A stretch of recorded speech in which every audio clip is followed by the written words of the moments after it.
இந்த முரண்பாடு மூட்டை என்று சொல்லக்கூடிய முகமது பின் துக்ளக் ஆட்சி காலத்தில் மொத்தமாக 25 ஆண்டுகள் வந்து ஆட்சி பண்ணியிருக்கிறார். இந்த 25 ஆண்டுகள்ங்கிறது ரொம்ப லாங் பீரியட் தான்.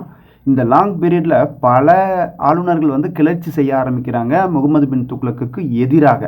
அப்போ வட இந்தியாவில் எடுத்துக்கிட்டிங்கன்னா எந்த மாகாண ஆளுநர்கள் வந்து கிளர்ச்சி செய்கிறாங்க, கிளர்ச்சி செஞ்சு சுதந்திர அரசாக பிரகடனப்படுத்துகிறாங்கன்னு கேட்டால் அவுத், இன்னொன்று முல்தான், இன்னொன்று சிந்து. அவுத், முல்தான், சிந்துன்னு சொல்லிட்டு இந்த மாகாண ஆளுநர்கள் இந்த முகமது பின் துக்ளக்குக்கு எதிராக கிளர்ச்சியை செஞ்சாங்க, சுதந்திர அரசாக பிரகடனமும் செஞ்சாங்க. இப்போது தென்னிந்தியாவில் எடுத்துக்கிட்டிங்க அப்படின்னா பல புதிய அரசுகள் வந்து எழுச்சி பெற்றுச்சுன்னு சொல்லலாம். குறிப்பாக வந்து இவர்கிட்ட படை வீரராக பணியாற்றிய பாமினி அரசு இருக்குது பார்த்தீங்களா, அது என்ன பண்ணுதுன்னா இந்த தேவகிரி, இவர் தானே அந்த தௌலதாபாத்துக்கு தலைநகரத்தை மாற்றினார், அதே தான். அந்த தௌலதாபாத்தை சுற்றி இருக்கக்கூடிய பகுதியில் இந்த பாமினி படை வீரர்கள் கைப்பற்றி கொண்டு சுதந்திர அரசை அறிவிக்கிறாங்க.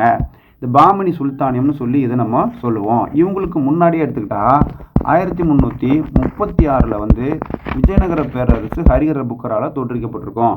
இப்போ இதில் ஒன்று ஆட் பண்ணுங்கள், 1347ன்னு வரும். அப்போ பாமினி சுல்தான்களுடைய ஆட்சிக்காலம் ஆரம்பிக்குது.